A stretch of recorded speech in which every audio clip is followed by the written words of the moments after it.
어떤 분이 장인어른의 묘를 이장하기 위해서 이장의 전문가 두 사람을 대동하고 묘지에 도착을 했습니다. 작업을 시작하기 전에 장인어른이 이제 12년 전에 돌아가셨으니까 비록 12년 전의 기억이긴 합니다만 묻힌 위치를 대략 가늠해서 여기라 하고 가리켜 주었습니다. 그랬더니 일하는 분들이 하는 말이 땅속에 관이 묻히고 나면 묻힌 그대로 그 자리에 그냥 있는 게 아니고 이리저리 관이 움직인다는 얘기죠. 실제로 파묘를 해보고 나면 약 1m 정도 관이 이동해 있는 건 다반사라는 거예요. 그래서 정말 명당 자리가 어디냐?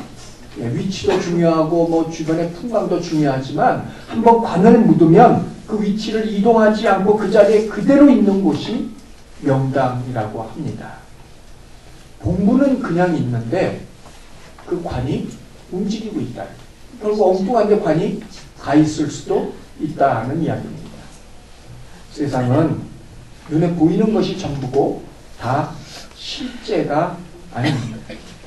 눈에 보이지 않는 곳에서 일어나고 있는 무수한 일들 속에서 살고 있는 것이 사람이고 저와 여러분입니다. 때로는 내 눈으로 직접 보면서도 믿지 못할 때가 있습니다. 사진 보세요. 멋있죠? 그런데 자세히 보면 두 사진이 합성된 것처럼 보이죠? 아닙니다. 한 장면입니다. 위아래 모두가 다 똑같은 한 장면을 찍은 겁니다. 근데 마치 우리가 처음 볼 때는 나누어진 둘을 합성해 놓은 것 같은 그런 느낌을 갖곤 합니다. 그럼 다음 그림을 한번 좀 보시죠. 원을 잘 쫓아가 보세요.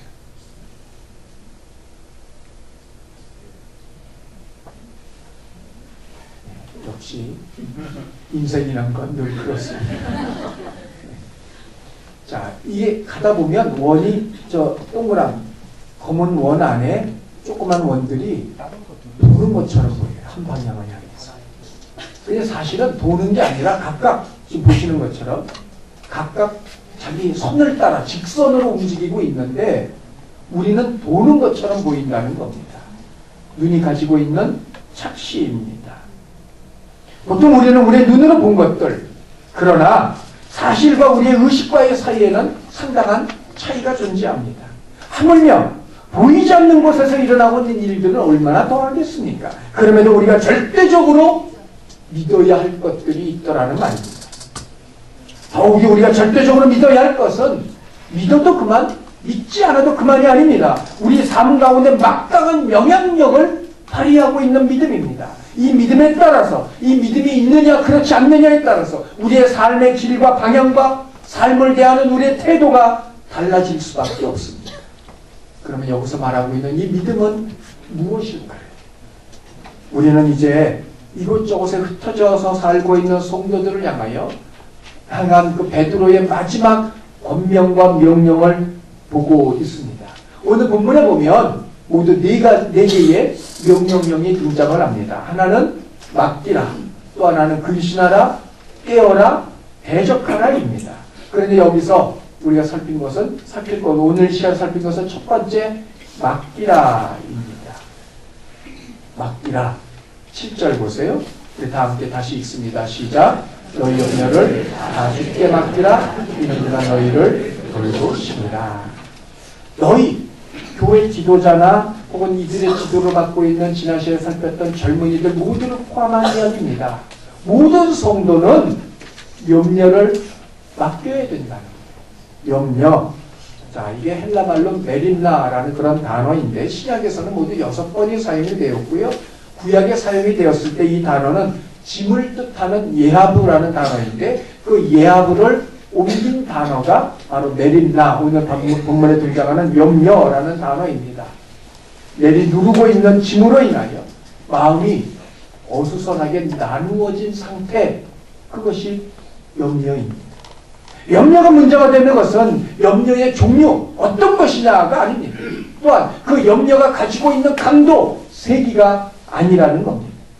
문제는 무엇이든 어떤 것이든 또 그 강도와 세기가 얼만큼이든 사람으로 하여금 정상적인 삶을 살지 못하게 한다는데 염려에 문제가 있다는 겁니다. 어떤 이가 볼 때는 정말 아무것도 아닐 수 있습니다. 에이, 뭐 그런 것 갖고 걱정을 하냐. 타박할 만큼 정말 별것 아닐 수 있습니다. 그러나 어떤 얘기는 그 별것 아닌 게 거의 숨을 쉬지 못하게 할 만큼 심각한 것일 수도 있습니다. 종류와 강도, 세기를 떠난 문제, 그것도 문제가 있겠지만 그보다 더 중요한 것은 그 염려와 마주하고 있는 사람이더라는 거죠. 지금 이 정부가 들어서면서 사람이 먼저다라는 구호를 내걸고 있는데 말 그대로 그야말로 사람이 문제입니다. 그래서 베드로가 명령을 합니다. 너희는 모든 염려를 다 주께 맡기라는 겁니다. 너희는 누가 되었든 모든 염려 어떤 것이든 맡기라는 거예요. 맡기라 원문의 의미로 보면 누구에게 던지다라는 의미를 가지고 있습니다. 여러분 야구에 보면 캐치볼이라는 것이 있어요. 야구 선수 두 사람이 되었던 여러 명이 되었던 자 공을 서로 던지고 받고 하는 연습을 말하고 있습니다. 조금 전까지만 해도 분명히 내 손에 들려있던 공입니다. 그리고 이 공은 허상이 아닙니다. 그리고 실제입니다. 내 손에 들려 있었습니다. 그런데 저 멀리 있는 이에게 던지면 그 순간 그 공은 그에게로 날아갑니다. 이것이 오늘 본문에 말하고 있는 맡기라라는 단어의 의미입니다. 중요한 건 이때 이 공이 누구의 손에 있느냐는 겁니다. 자, 조금 전까지만 해도 내 손에 있었어요. 제가 이 공을 가지고 임대열 집사님에게 던지면 이 공이 누구에게 갑니까? 임대열 집사님에게 가겠죠? 자, 오늘 본문이 말하는 게 그겁니다. 맡겨라. 너희에 있는 염려를 누구에게 던지라는 거죠? 주께로 던지라는 거예요. 7절에 보면 주께 맡기라고 말하고 있습니다. 이미 내 손을 떠났습니다. 내 것도 내 소유도 더 이상 내게 머무는 것도 아닙니다. 던진 이상 내게는 없습니다. 그런데 그걸 주께서 받으셨어요. 그럼 그것은 누구의 것입니까? 주님의 것이에요. 한마디로 말하면 맡긴다는 말은 소유권을 이전한다는 이야기입니다. 더 이상 내 것이 아닙니다. 누구의 거지요? 주님의 겁니다. 염려가 내게 있는 동안은 내 것입니다. 그리고 내 몫입니다. 그러나 내 손을 떠나 주님의 손에 있는 그 순간 그때부터는 주님의 것입니다. 그럼에도 불구하고 여전히 염려하고 있다면 그건 월권이고 또 하나의 불신입니다. 제가 여기 시계를 차고 있습니다. 이 시계가 누구의 것이겠습니까? 분명 제 것이죠. 그냥 처음부터 제 것이었겠어요? 아니죠. 처음에는 다른 사람의 것이었어요. 제가 값을 지불했기 때문에 제게로 와서 제 것이 되었습니다.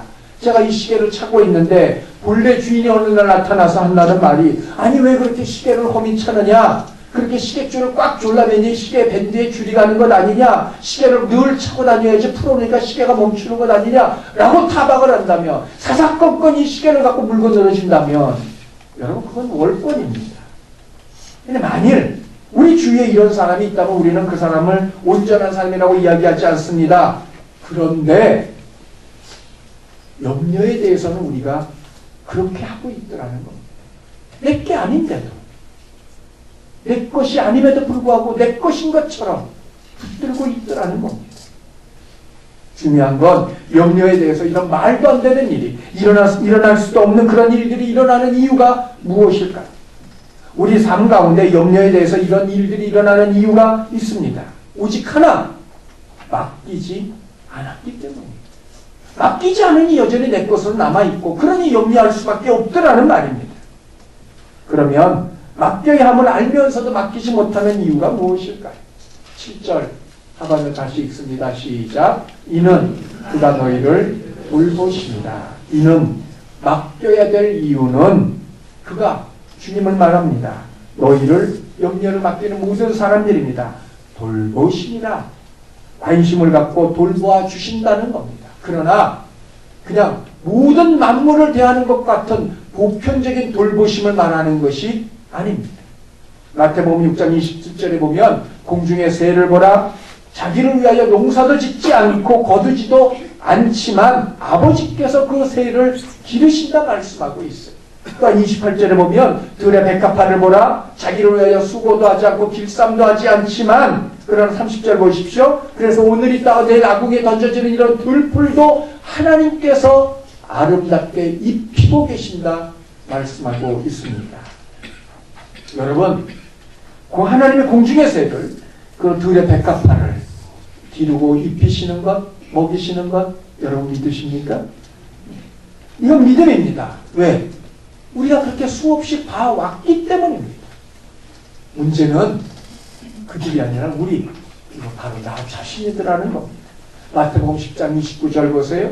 참새 2마리가 한 아사리온에 팔리는 것이 아니냐. 한 아사리온 우리 돈으로 환산을 하면 대략 한 3,700원 지금 시세로 3,700원 정도가 됩니다. 3,700원이라면 최저임금을 비했을 때 반 시간 정도 수고한 대가입니다. 근데 지금의 3,700원 그 시대로 가지고 가면 엄청나게 비싼 거지요. 근데 여기서 말하는 건 그런 게 아닙니다.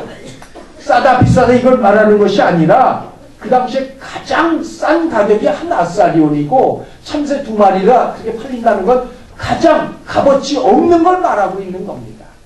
가장 무가치한 것. 그럼에도 불구하고 그것조차도 하나님의 허락이 있어야 땅에 떨어진다는 거예요. 이번 한파가 오기 전 한파, 그러니까 1월 초에 있었죠. 그런데 한 수요일인가 목요일쯤인가 제가 식사를 하기 위해서 점심 식사를 하기 위해서 식당으로 이렇게 걸어가고 있었는데 길바닥에 보니까 길거리에 보니까 괭지 한 마리 얼어 죽어 있었어요. 여러분 그거 누가 허락한 겁니까? 저 혼자 죽은 겁니까? 아니 하나님이 허락하셨으니까 죽은 거예요. 참새 한 마리 땅에 떨어진 건 하나님의 허락이 있어야 떨어지는데 참새나 얘나 다를 게 뭐가 있어요. 어쨌든 그 한 마리 정말 하찮은 그것 하나 있어도 그만 없어도 그만 그것조차도 하나님이 간섭하시더라는 말입니다. 문제는 하나님의 그런 돌보심이 있을지라도 그런 비극적인 일들이 내게도 일어날 수 있다고 생각하기 때문에 사람들은 염려하고 있더라는 겁니다. 참새나 괭지나 그들에게 닥친 일들이 내게도 얼마든지 일어날 수 있다는 그 생각 때문에 염려하는 겁니다. 공중의 새나 들의 꽃들이나 혹은 뭐 괭지나 나나 똑같다는 거죠. 하나님의 돌보심이 똑같지만 그런 비극적인 일이 여전히 일어날 수 있다. 그래서 염려하고 있는 겁니다. 그러나 우리가 여기서 한 가지 빼놓지 말아야 될 것이 있습니다. 마태복음 6장 26절 30절을 보십시오. 주목할 부분이 있어요. 마지막 부분입니다. 너희는 이것들보다 귀하지 아니하냐 하물며 너희일까 보냐. 여러분 그 다음 사진을 보세요. 지금 여러분이 보시는 건 예루살렘에서 조금 떨어진 지역에 있는 산기슭에 있는 그곳에서 찍은 하나의 사진입니다. 그 산기슭에 빨간 꽃들이 피어 있죠. 저 꽃 이름이 뭔지 아십니까? 성경이 말하는 들의 백합화입니다.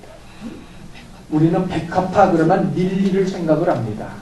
그러나 주님은 릴리를 말씀하신 게 아니 그냥 유대 들에 흐드러지게 피어있는 이름 모를 들꽃들 그걸 말씀하신 겁니다. 그런 들꽃조차도 하나님께서 입히시고 기르시고 세우신다는 거예요. 그런데 핵심은 저런 꽃들보다 더 귀하다는 겁니다. 누가요? 우리가 그렇다는 겁니다. 하나님은 분명 참새와 들꽃을 기르시고 입히십니다. 그러나 우리에게 비하면 될 것이 아니라는 말입니다. 하나님은 그리스도를 믿는 자들, 특별히 그리스도 안에서 고난당하고 있는 자들을 특별히 더 보호하시고 돌보고 계십니다. 왜요? 우리는 그것들보다 훨씬 더 귀하기 때문입니다. 그럼에도 간혹 주를 믿다가 정말 비참한 모습으로 순교하는 이들이 지금도 있습니다. 그럼 이들은 뭐냐? 아니 하나님이 돌보신다고 하면 이들을 어려움에서 정말 생명 위협 속에서 건져내고 구원해 주셔야 되는 것 아니냐? 항의할 수도 있습니다. 근데 여러분 그렇게 순교하는 이들을 가만히 한번 보십시오. 동영상 비춰주시고 불을 좀 꺼주실래요? 동영상을 보시겠습니다.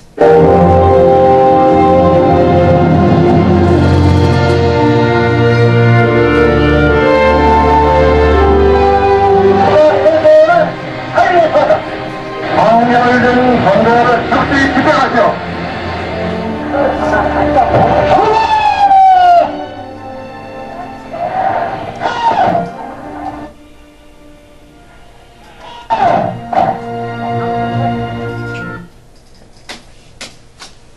우리들은 순교의 순간에 나 죽기 싫어요. 나 순교하기 싫어요. 발버둥치고 저항하다가 순교한 일이 얼마나 되겠습니까? 거의 모든 사람들이 순교의 순간 담담하게 그 죽음을 맞이하고 있습니다. 결코 쉽지 않은 일입니다. 그러나 이 또한 하나님의 돌보심임을 여러분 생각해 보셨습니까? 우리는 하나님의 돌보심이라고 생각을 하면 배고플 때 먹을 걸 주시고, 목마를 때 마실 걸 주시고, 헐벗을 때 옷을 주시고, 고난 가운데 있을 때 우리를 건져주시고, 위험 가운데 있을 때 보호해 주시고, 어려움 속에서 해결해 주시는 것만 하나님의 돌보심이라고 생각을 합니다. 그러나 저런 순간에서도 그 믿음을 지킬 수 있도록 힘을 주시고, 그 믿음에서 떠나지 않도록 굳건하게 해주시는 것, 그것 역시 하나님의 돌보심임을 잊지 말아야 합니다. 결국 염려에서 가장 중요한 것은 무엇입니까? 바로 염려에 대한 우리의 믿음입니다. 그래서 마태복음 6장 30절을 다시 보십시오. 마지막 부분에만 염려에 대한 주님의 결론이 있습니다. 염려하는 자들아, 믿음이 적은 자들이라고 평가하고 계십니다. 우리가 염려에 매이는 오직 한 가지 이유, 그건 믿음이 없기 때문입니다. 우리말 가운데 바보라는 단어가 있습니다. 지능이 조금 부족해서 정상적으로 판단하지 못하는 사람을 일컫는 말입니다. 그런데 지능이 부족한 이유, 그건 뇌와 관련이 있는데 뇌의 신경계통에 문제가 생겨서 나타나는 그런 증상입니다. 그런데 신기한 게 한 가지 있습니다. 이런 지능이 저하된 사람들은 근심이나 걱정이나 염려를 하지 않는다는 겁니다. 이 말을 반대하면 무슨 뜻일까요? 지능이 높을수록, 똑똑할수록 더 염려가 많다는 이야기입니다. 이거는 그냥 하는 이야기가 아닙니다. 전도서 1장 18절을 보십시오. 지혜가 많으면 번뇌가 많고 지식을 더하는 자는 근심을 더하느니라. 그렇다면 정말 바보는 누구입니까? 정말 바보는 어떤 사람들입니까? 그런데 그보다 더 신기한 것은 근심, 걱정, 염려하는 그 일들이 똑똑한 사람에게나 그렇지 못한 사람에게 동일하게 임한다는 것이고, 그때 그 근심, 걱정, 염려한다고 그 일들을 비껴가게 하거나 혹은 일어나지 않게 막을 수 있는 것이 아니라는 겁니다. 여러분 삶을 보십시오. 근심, 걱정, 염려하여서 나아진 것이 있습니까? 그런 일들이 일어나고 있을 때, 혹은 그런 일들을 앞두고 있을 때, 그런 걱정들이 생길 때, 물론 당연히 일어나면 잘 대처해서 해결하고 풀면 되는데, 중요한 것은 그냥 염려한다고, 걱정만 하고 있다고, 근심하고 있다고, 그런 것들 가운데 나아진 것이 단 한 가지라도 여러분 삶 속에 있느냐는 겁니다. 저희 경우를 보면 염려에서 해결된 경우, 염려에서 나아진 경우, 걱정에서 비껴간 경우 단 한 건도 없었습니다. 대신 그렇게 근심하고 염려하고 걱정하는 일들 가운데 상당수는 전혀 일어난 적도 없는, 그럴 기미도 보이지 않고 사라져버린 일들입니다. 한마디로 말하면 저 혼자 헛수고 한 겁니다. 문제는 이런 일들이 한두 번이 아니라는 겁니다. 그렇게 수없이 경험하고 지냈으면서도 우리 스스로 근심과 걱정과 염려거리를 만들어내면서까지 사람들은 힘들어합니다. 그래서 예수님은 믿음이 적은 자들이라 말씀하고 계신 겁니다. 제가 아내하고 결혼하기 전에 당연히 결혼을 앞두고 있으니 방을 구해야 되지 않겠어요? 근데 그때 저희 집이 너무너무 정말 어려워서 단 10원 한 장 가져오지 못했어요. 그때 저희가 확보할 수 있는 것은 제 아내가 붓고 있던 갯돈, 그게 전부였어요. 1,000만 원. 그것도 나중에 결혼할 걸 생각을 하고 순모는 제일 뒤로 밀었는데 갑작스럽게 결혼을 하게 되니까 순모는 당길 수밖에 없었고, 받은 게 전부였습니다. 근데 그 돈 들고 뭐 방만 얻겠어요? 아니죠. 뭐 결혼식장도 만들어야지, 뭐 이런 거 저런 거 다 생각을 하니 당연히 방 얻을 돈은 더 줄어들 수밖에 없겠죠. 어쨌든 결혼을 앞두고 며칠 앞두고 부랴부랴 방을 얻으러 다녔습니다. 몇 군데를 둘러봤어요. 그런데 돈이 맞으면 마음에 맞지 않고, 마음에 들면 돈이 맞지 않고, 자, 몇 차례 그걸 반복을 했어요. 어느 집을 보고 나오는데 제 아내가 혼잣말로 중얼거립니다. 이 넓은 세상에 우리 둘이 누울 집이 없을까봐 난 걱정 안 해. 그때 제가 속으로 무슨 생각을 했는 줄 아십니까? 혹시 나 모르게 훔쳐둔 돈이냐? 아니 그렇지 않고서 어떻게 저렇게 당당하게 얘기합니까? 그리고는 바로 그 다음에 들어간 부동산에서 저희 살 집을 얻었어요. 믿음대로 된 겁니다. 그런데 제 아내가 요즘도 그런 소리를 합니다. 지금까지 입히고 먹이셨는데 앞으로도 난 살 걱정 안 해. 네, 여러분 그때마다 제가 무슨 생각하는 줄 아세요? 훔쳐던 돈이구나 그 생각합니다. 살면서 그렇게 경험해보고도 제가 직접 경험하고도 크게 벗어나지 않고 있어요. 믿음이 적은 영구입니다. 그럼 믿음이 적은, 믿음이 없는 이유가 무엇일까요? 일생에 5만 번 기도 응답을 얻었다는 조지 물러라는 선생이 한 이야기입니다. 염려의 시작은 신앙의 끝이요. 신앙의 시작은 염려의 끝이라. 염려의 시작은 신앙의 끝이고 신앙의 시작은 염려의 끝이라. 염려가 있는 곳엔 신앙이 설 자리가 없습니다. 반면에 신앙과 믿음이 있는 곳엔 염려가 들어설 자리가 없습니다. 결국 염려에 대한 것, 믿음이 적은 믿음이 없는 이유, 믿음 대신에 염려를 선택하고 그걸 붙잡았기 때문입니다. 예수님은 어떤 새로운 것을 만들어내시는 것이 아닙니다. 이제까지 계시지 않던 예수님이 어느 날 갑자기 나타나신 것도 아닙니다. 늘 그동안 쭉 계셨던 예수님입니다. 그리고 그 예수님의 능력은 지금까지도 변함이 없습니다. 그런데 우리가 붙잡는 것은 그 예수님이 아니라 염려를 붙잡고 있더라는 겁니다. 일어날 가능성도 없는 그 일들 말입니다. 그러므로 예수를 믿는 것이 아니라 우리는 염려를 믿고 있었던 겁니다. 당연히 염려가 있는 곳에 신앙도 믿음도 있을 자리가 없습니다. 염려가 우리의 믿음이고 그 염려를 붙잡고 있기 때문입니다. 성도 여러분, 근심과 염려를 믿으십니까? 아니면 주님을 믿으십니까? 그러면 어떻게 해야 염려를 이기는 믿음을 가질 수 있을까요? 어떻게 해야 염려 대신 믿음을 붙잡을 수 있을까요? 1900년 초 전주 일대에서 전주 그 거리 일대에서 큰 소리로 거두리로다 거두리로다 기쁨으로 단을 거두리로다 늘 찬송을 부르며 전도하던 이보한이라는 사람이 있었습니다. 늘 이 거두리로다 찬송을 불러서 사람들이 아예 그의 이름을 이보한이 아니라 이 거두리로 바꿔서 불렀습니다. 근데 어느 날 이세준이라는 사람이 이 거두리에게 이렇게 질문을 합니다. 예수님을 어떻게 믿어야 잘 믿을 수 있겠느냐? 도대체 어떻게 믿는 게 잘 믿는 것이냐라고 질문을 했습니다. 이때 이 거두리, 원래 그의 집은 부자였어요.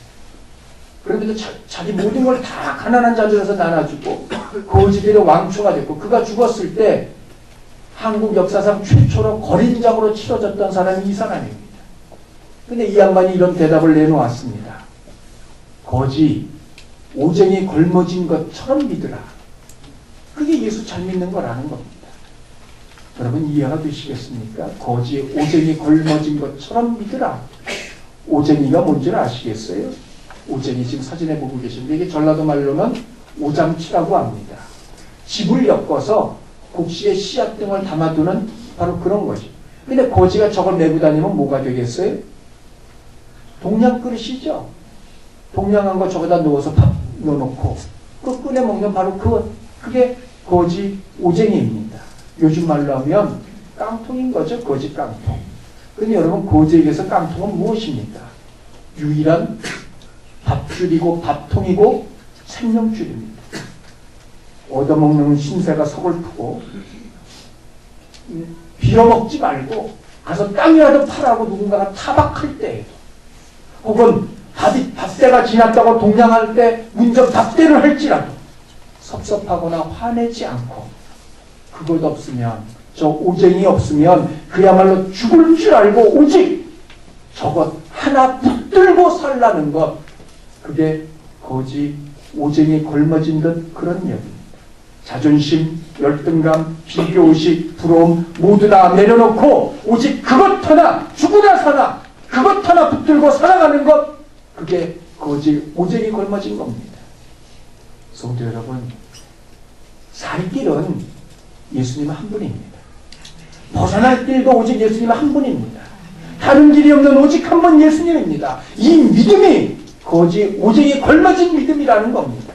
염려가 있지만 대신 예수님을 붙잡는 것입니다. 걱정이 되지만 예수님을 붙드는 것입니다. 근심 걱정이 있지만 오직 예수님만 바라보는 것입니다. 예수님 붙잡으면 살 것으로 믿고, 예수님 붙들면 해결될 것으로 믿고, 예수님 바라보면 벗어날 것으로 알고 그렇게 믿고 살아가는 것, 바로 그것이고, 그렇게 살 때 사람은 염려에서 벗어난다는 겁니다. 성도 여러분, 믿음이란 무엇입니까? 믿음은 내가 있어야 될 자리에 있는 것이 믿음입니다. 성도가 있어야 될 곳이 어디입니까? 한 곳입니다. 절대적으로 전능하신 하나님을 붙들어야 될 바로 그 자리입니다. 반면에 하나님의 자리는 모든 걸 해결하시고 풀고 이끌고 나아가시는 자리입니다. 그런데 피조물이면서도 전능자의 자리에, 하나님의 자리에 있으려고 하니까 그 염려가 끝이 없는 겁니다. 해결은 하나님이 하십니다. 우리는 해결하실 하나님을 믿으면 됩니다. 그것이 각자의 자리입니다. 세상의 모든 문제는 누구를 막론하고 각자의 자리로 돌아갈 때 해결이 됩니다. 우리는 하나님을 붙드는 자리에 있어야 됩니다. 하나님은 그런 우리를 붙드시고 해결하시는 그 자리에 계십니다. 이것이 우리의 인생길을 걸어가며 붙잡아야 될 두 가지 가운데 첫 번째 하나입니다. 우리 염려를 하나님께 맡기면 하나님은 그 염려를 가져가시고 대신 우리에게는 평강을 주십니다. 어떤 염려가 있으십니까? 어떤 근심이 있으십니까? 어떤 걱정을 하고 계십니까? 하나님께 맡기십시오. 그리고 그분의 도우심을, 그분의 은혜와 자비를 구하십시오. 사무엘상에 보면 한나라는 여인이 나옵니다. 그 여인은 아들을 낳지 못하는 여인이었습니다.